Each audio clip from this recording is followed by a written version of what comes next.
Hey guys, Andrew here from the Culips English podcast. Welcome back. I hope that you're doing okay. In today's Chatterbox episode, I had the opportunity to speak to a very special guest. Now, some of you actually may be familiar with this guy already. His name is Steve Kaufmann, and he is a polyglot and a YouTuber, and also he runs a company called LingQ, which is a language studying platform, which is actually really, really cool. I was excited to talk to Steve because I'm a fan of his YouTube channel. He does something that's really brave, in my opinion, and something that I also really enjoy watching, and that is he puts progress videos on YouTube of him learning a language. So you can see the process that he goes through as he studies and learns new languages. And by the way, he's familiar and conversational in about 17 different languages. So that is pretty incredible. Steve and I talked all about language learning, including his language learning journey and how the act of learning languages has evolved and changed over his lifetime. He shares some of his tips for learning English with us, and he also talks a little bit about his website, LingQ, which you can find the link to in the description box here below this video. Now, just before we get to the interview, I do want to remind you about the study guide for this episode that includes a transcript, detailed vocabulary explanations and definitions and examples. And also there's a quiz and some prompts that you can use for writing practice or speaking practice. There's lots of good stuff in the study guide, and I think you will find it very, very helpful. So if you want to study with that, just download it from our website, culips.com. Okay, let's get to the interview with Steve. Here it is. Enjoy.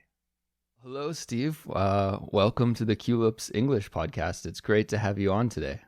Thank you. Hello, Andrew. Nice to meet you. Yeah, it's nice to meet you as well. And Steve, I think you're actually from my neck of the woods. You're in British Columbia right now. Correct. Is that correct? That's correct, yes. Yeah, I'm from Kelowna, actually. Oh, okay. All right. Yeah. So I go there regularly to go skiing, or used to in the winter. Yeah. Yeah, it's great for winter sports and all of those and kinds summer of... and summer. Yeah, totally. It's a nice place.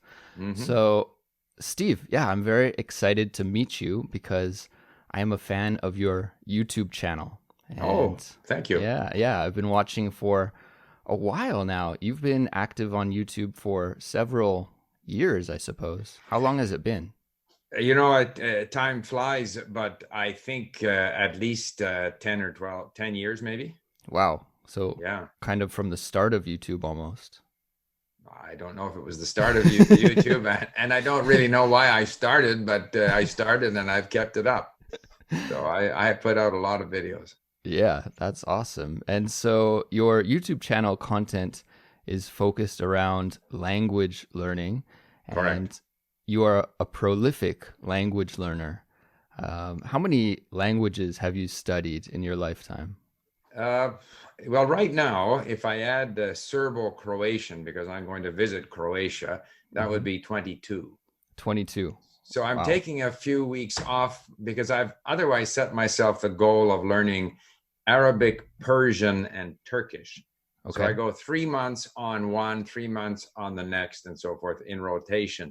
Okay. But because my wife and I are going to Croatia and Spain for our 50th wedding anniversary, I said I may as well learn some Croatian. Sure. You know, I speak other Slavic languages, so it won't be that difficult. And it's always nicer to be in a country when you speak the language, at least to some extent. Yeah, it goes a long way, right? That would be the 22nd language. 22. Oh my gosh. So we've had other polyglots on Culips before, and I always forget to ask what languages they actually study. So I know 22 is a long list, but could you just share with our listeners how many you've studied? So, and I'll give you them in sort of declining order of proficiency, starting with the one that I speak the best. and the Sounds one good. that I speak the least well. All right. Okay. So obviously English is the language I speak the best. Number 2 is French. Okay. Number 3 is Japanese, because I lived in Japan for 9 years. Wow. Number 4 is Mandarin Chinese. Number 5 is Spanish. Number 6 is probably Swedish, then German, then maybe Italian, then maybe Cantonese, then Russian, Portuguese, Ukrainian. And those are the languages that I can kind of switch into and maintain a conversation in fairly easily, with mistakes, of course. But and then there's Korean, which I have a more limited ability in, but it's not that bad. Like I can certainly switch into it quite easily, but more limited, comprehension more limited. And then I have, Czech, Polish, Slovak, where I actually have a lot of vocabulary, but I haven't used them. So it would take me a day or two to warm up, or maybe even just a couple of hours. And then I have languages that I learned for a specific trip, like Romanian and Greek, where I understand kind of, but again, I would need to warm up. When I was in the country, I was speaking it, but it would be tough now to refresh that. And then I have there somewhere. Yeah. So then we have more recent ones where I go 3 months on, and that is to say Arabic, Persian, and Turkish. Okay. And in each one, after my 3 months, I've done a little video on my YouTube channel just to show people how much I was able to learn in that period of time. But obviously it slips when I'm not with the language, so I can't just switch into the language. But my hope is that if I go 3 months on rotating, that after 2 or 3 years, then I'll be quite comfortable speaking in those 3 Middle Eastern languages. Yeah, and that's an interesting Croatian is just experiment. for my visit there. Yeah. So have you studied like that in the past with multiple languages at the same time no. in this 3-month rotation? No, but what I have found is, so when I learned Russian, say at the age of 60, and then Czech after Russian, it took me longer to get going, to get speaking. But partly because I think LingQ is just so much faster now. And then we have these mini stories that I use where there's a lot of repetition. And so I find that I'm getting the languages into me faster. Okay. And so I'm able to start earlier. And so now it's kind of fun to explore a new language, because I know that within a few months, I'll actually be able to get my teeth into the language without worrying too much about all the grammar and all these other things that are the traditional obstacles that are put in front of the language learner. Right. So you just mentioned LingQ, and this is kind of website and software. Really, it's more almost like a software system that aids language learners that you've developed. And we'll talk about that a little bit more in just a moment. But I had a couple more questions about your language learning history, because it's so interesting to me. How did you get started? I'm assuming since you're in Canada and you said that French is one of your stronger languages, you maybe studied French in school. Is that what got you into it? That's interesting, because I didn't have much interest in French when I was in school. Like most English-speaking Canadians at school, we have French for like 10 years. Right. But we don't learn very much. We don't come out of that experience speaking. No. A tremendous emphasis there on grammar and drills and tests. Right. Yet typically, if I think the average English Canadian school kid comes out of that with words, doesn't come out of it with grammar, can't form a sentence, but can sort of stumble, moi, aller, vouloir, like they don't, like there's nothing there. It's astounding. Yeah. But I got very interested in French, and then I ended up going to France for my university years. So I was a student in the French university stream for 3 years. So obviously I had to get my French up to snuff pretty quickly. I'd imagine so, yeah. Then that ultimately it's kind of imbibing a lot of the language, listening and reading, being interested in movies and in books and that kind of thing. And then that was French. And then the second language that I learned was Chinese, because I worked for the Canadian government, and I was sent to Hong Kong to learn Mandarin Chinese at a time when the Canadian government was getting ready to recognize the People's Republic of China. So I was a full-time language student. Wow. But even as a full-time language student in Hong Kong, which is not a Mandarin-speaking environment, it's especially in those days. Now there's more Mandarin speakers. In those days, there were hardly any. Okay. But again, I just imbibed lots of listening and reading. So I always realized that you have to get the language in you. Massive listening and reading. Right. And no reference. And the other thing I realized is you have to be efficient. Mm-hmm. So if you look something up in a Chinese dictionary, it's very, in those days, it was very complex. There were no online dictionaries. Right. And no sooner have you closed the dictionary than you've already forgotten what the meaning was. So it's a hopeless activity. So I had to find readers that had glossaries. Right. Which wasn't ideal because very often the glossary doesn't have the word you're looking for, but they have a bunch of other words that you already know. Right. That the author thinks are important for you to know. Yeah. So anyway, and then I lived in Japan. So obviously I lived in Japan for 9 years and did business there and stuff. So obviously I learned Japanese. I did business in Japanese. I was all over Japan, from Hokkaido to Kyushu doing business. Wow. Okay. And then, once you realize that you can learn languages, you get better. With every language you learn, you get better at learning languages. And so Spanish and German, then I did business in Germany and in Sweden, and just one after another. And then at the age of 60, I decided to tackle Russian, because I've always said one shouldn't focus on grammar. Focus on getting the language in you. Then you can kind of look at the grammar. Don't get yourself so uptight that you're constantly second guessing yourself. Mm-hmm. And that's going to inhibit you from speaking. You have to just engage with the language. And so people said, well, that will never work for Russian because Slavic languages, their grammar is too complex. So I said, oh, that's a challenge. So then I'll do Russian. And it's just one after another. And then we started LingQ, and I realized that it's just so much easier to learn now than it was 10, 20, 30, 40 years ago. So it's just fun. It's like you're just discovering new languages. It's great. Well, that's something I want to ask you about as well. You just mentioned looking up words in a paper dictionary when you're studying Chinese. Right. And so over the course of your lifetime, how has technology increased the way or improved the way that you can study a language?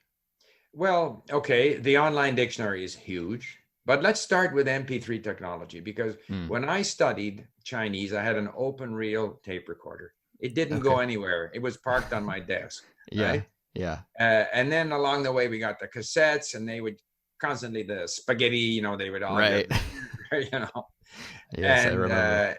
And then then the compact disc came along. Mm-hmm. But the absolute killer app is the MP3 file. Right. Yeah. You can download from anywhere, which you can carry with you now in your iPhone. So I have a library on my iPhone and even on my iPod Touch, which is larger than any language lab 20 years ago. The universities would get people to donate money so that they could sink $100,000 into a language lab. Right. All of that is obsolete now.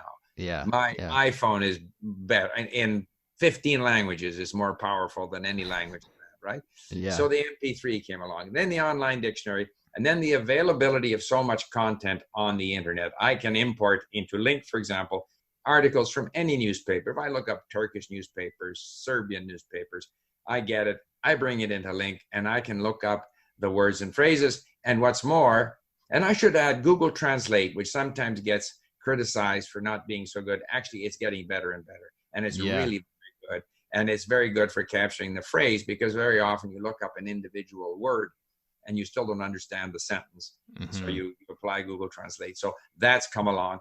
And of course, you have the ability in, not only in LingQ, but in other systems, you can now save these words and phrases that you looked up rather, and you can review them later on.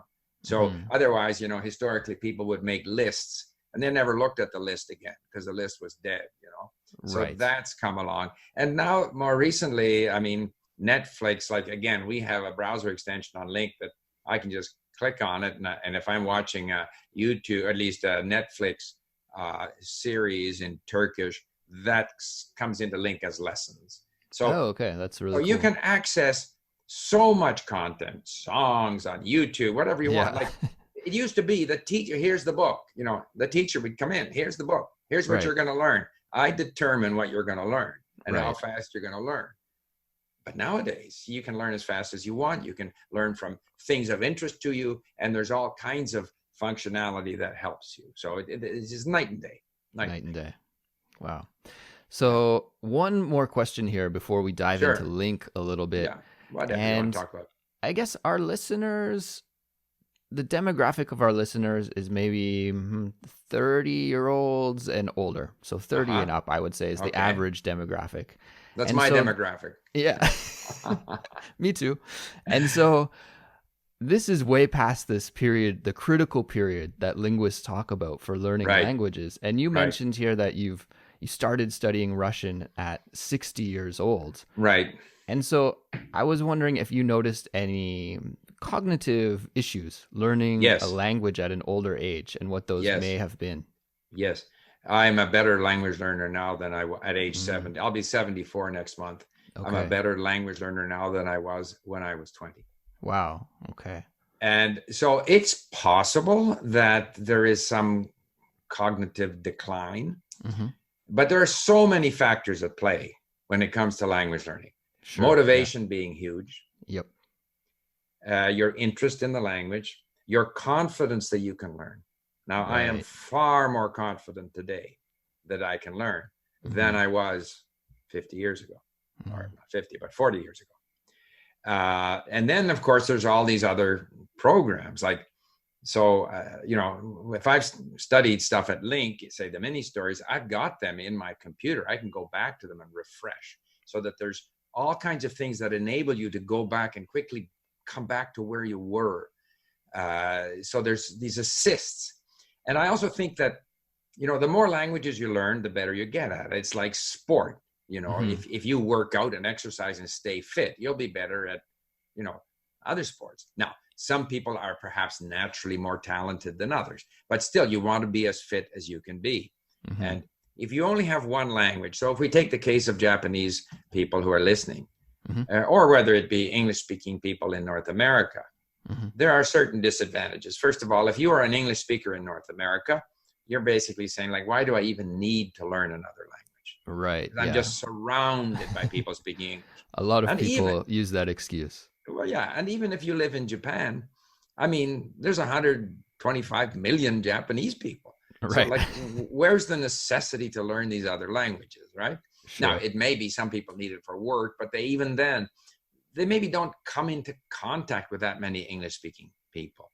So that as a motivation is different than if you're living in Singapore or if you're living in Holland, where you're surrounded by people speaking different languages. And also, if you only have one language in your brain, so you have this sort of control center for that language in your brain. So these are the sounds, these are the structures, that's what language is. So the first time you learn another language, you have to kind of expand that. You have to break out of that. You have to say, okay, there's this other way of expressing things. And now I have to get used to that. And it's not by reading some grammar rules that I will get used to it. I have to give the brain so much exposure, listening, reading, speaking, so that the brain slowly starts to form new connections, new patterns. And so once you've got a second language in there, then the brain is a little more flexible and it's a little more receptive to the third language. Yeah, and by the time you're on your fifth or sixth or seventh, nothing surprises you in terms of how languages are structured. Obviously, if it's a similar language, that helps. Even if it's not a similar language, like Arabic, Turkish, and Persian are quite different. But whatever is thrown at me in the way of a structure or a sound, I don't feel in any way intimidated or worried or whatever. So for all of those reasons, there's no question that I am a more experienced, more confident, more efficient language learner today than when I was 20. And the proof is that in 3 months, I'm further ahead in difficult languages like Persian, Turkish, and Arabic than I was, let's say, even 10 years ago, learning Russian or even Czech after Russian, where I should have had a big advantage because it's a Slavic language. Right. So, yeah, and I think that age is not a factor. It comes down to your attitude, level of confidence, and then you just have to be active. Like you have to listen and read. You have to put in the time. And if you rely on just 1 or 2 classroom sessions a week, you are not going to achieve a significant breakthrough. It requires a lot more than that. So speaking of amounts, how much time do you put in when you study? What does your average study session look like? Okay, so obviously you have to develop a habit. because once it's a habit, you're going to continue. Right. And I read somewhere that the habit starts with a cue, and then some kind of a vision, and then some action, and then the reward. Okay. Yes. So the cue should be, oh, I want to learn whatever, Serbian. Okay. Then the visualization is you try to visualize yourself speaking, and that's very important. So for your Japanese listeners, they have to be able to visualize themselves comfortably interacting with native speakers of English. Just as I, in learning Japanese, I visualize myself comfortably interacting with Japanese speakers. Okay. And then it comes to, the action. So what are you actually going to do to answer your question? Sure. The easiest thing to do is to listen. Yes. So every day I start my day listening to the language that I'm learning. I listen while making breakfast or coffee. I listen while cleaning up. My wife loves me even more now because I study languages, and so I clean up. Whatever. I'm not bothered. I'll clean up after dinner or whatever. And then in the car I listen. And obviously when you listen, there are parts of what you're listening to that you don't understand. Right. It could be half of it that you don't understand. Early on in the language, it might be mostly stuff that you don't understand. Right. So now I am motivated, and motivation is so important. I'm motivated now to read what I have been listening to. So you always have to have the audio and the text. You can't just listen to noise where you're picking up the odd word. That's not doing much for you. Maybe in 50 years, you might learn the language, but that's not very efficient. You listen to something, you're now motivated to understand what it was that you didn't understand. Then you read, you use the online dictionaries to look up words, you save words and phrases, you can review those words and phrases, you read again, you go back and listen again, you still don't understand. You understand a little bit more. And then you go back and read again. So I say in that process of listening and reading and looking at words, I think I probably listen an hour or more a day, because there are so many opportunities between exercising and in the car and cleaning up. And then I'll spend another half hour and sometimes more, on LingQ on my iPad or on my iPhone, reviewing and reading and stuff like that. And maybe once or twice a week, let's say after the first month in a new language, starting the second month, once a week and eventually twice a week, I'll talk to an online tutor. Okay. Interesting. So basically that's it. Wow. So that is very cool. And let's dive into LingQ a little bit. Okay. Right. So could you just introduce what this is for all of our listeners? Well, I would describe LingQ as a platform and a community and a sort of a place to learn that is just very convenient. There's nothing there that is like a magic. No one's ever thought of it before. Okay. It's everything is there. So we have, for each language, English or other languages, we have a vast library of audio and text content. And I particularly recommend the mini stories if someone goes into our library in any of the languages that we have. And so we have that content. But as you graduate from this material, which is for, deliberately for learners, then you can bring in anything you want.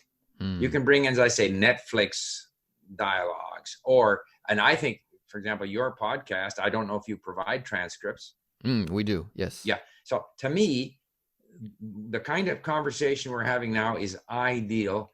Right. Sort of intermediate content. Because obviously when we are speaking like this, we are using more high frequency words. If you if you go to a book, there's going to be more lower frequency words. And don't forget that in any language, people always say, well, the highest frequency words account for 70%. That's true. Yeah. However, the frequency drops off very, very, very quickly. Yes, the frequency drops off like in a straight line almost. So you can learn the first 1,000 words. They'll show up all the time. But then you need all these other important words that don't come up so frequently.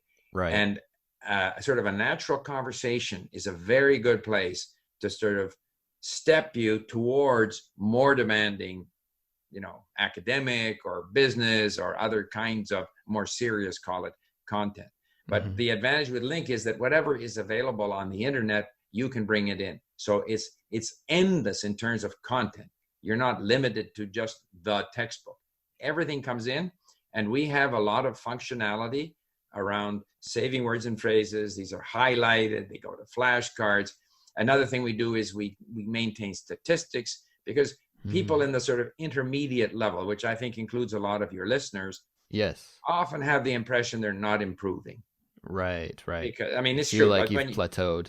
You plateau. Like you start in the language, wow, look at me. I understand something in the language. Yeah. And that's very soon, 3 months, 4 months, you can actually feel the sense of achievement of having gotten into a language that was just noise to you before.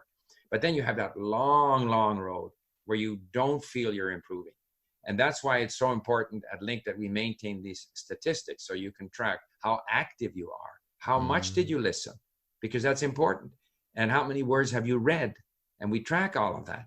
Because if you import the text, then we can measure how many words you're reading, how many hours you're listening. Because again, on LingQ, what's very convenient, if for example, if I had a course, say I'm learning English, so I had your program as a course, every single one of your podcasts, I imported, I've got all, however many there are, I got them there. That's a course. Okay. When I open my iPhone in the morning, I click on your course and then I say, listen to the course audio. So that immediately creates a playlist of all of your podcasts. So I don't have to go in and look for anything. Now I've got them all. And I can also go in and say, I don't want to start at number 1 because I've listened to number 1 5 times now. I want to start at number 10. And so these are all things that make it easier to engage with the language. So I would say that the statistics keep you motivated. You can see when you started, you can we graph, when you were more active, less active. And the reality is that if you are active, you will improve. You may not have a sense that you're improving, but you're improving because the brain learns. This is like from a neuroscientific perspective. Given enough stimulus, the brain will learn. So the learner just has to make sure that he or she is active. Right. And you track your activity and you maintain your goals, your activity levels, and you will learn, even if that improvement is so slight that you can't really notice it, until all of a sudden you realize that you're reading something now much easier than you did 6 months ago. Right. Or understanding something better. That's really interesting about the statistics. I like that feature, because one thing that I hear a lot from our listeners is something like, oh, I've been studying English for 10 years, but I haven't really improved too much. And then my follow-up to that is, well, okay, how much time over that course of 10 years, right? How many minutes per week are you actively studying? And I think people don't really take that into account. They just look at the year span, but not the span on a smaller scale. And that's where the difference happens, right? Is those minutes that you put in every day. Absolutely. And what are they doing? Like, I think listening to natural conversation, such as the conversation we're having, is very high resonance. In other words, it's real. It's real people. Yes. And now, not everyone is interested in the discussion we're having.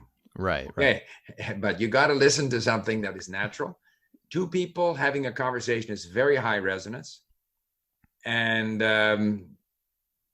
hopefully people find it pleasing. That's also very important. So people have to engage with content that they find enjoyable, interesting, pleasing.